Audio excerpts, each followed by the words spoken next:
આવતીકાલે 1 મઈના દિવસે ગુજરાતમાં જે સ્થાપના દિવસ છે, આ વખતે જો સુરત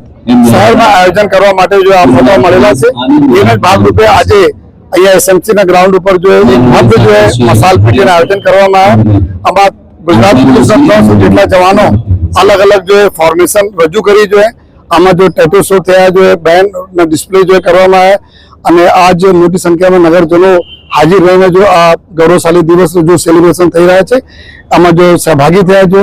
આજે તમામ डिप्टी सीएम साहब, हमारा माननीय धारासभ्य जो माननीय डीजी साहब और तमाम जो उच्च अधिकारियों पदाधिकारियों અને સાથે નગરજનો અહીંયા હાજર હતા જો અને હું આ રિક્વેસ્ટ કરવા માંગી છું, આવતીકાલે જ્યારે સ્થાપના દિવસ છે, એક ભવ્ય પરેડના આયોજન વાઈ જંકશનથી સ્ટાર્ટ થઈને લાલભાઈ કોન્ટ્રાક્ટર સ્ટેડિયમ તક થવાના છે 5:30 વાગે સાંજે. તો બધા નગરજનોને અમારી રિક્વેસ્ટ પર છે, આપ આવો, આમાં જો सम्मिलित થાઓ और अपना गौरवशाली दिवस ने બધા લોકો મળીને ઉજવીએ.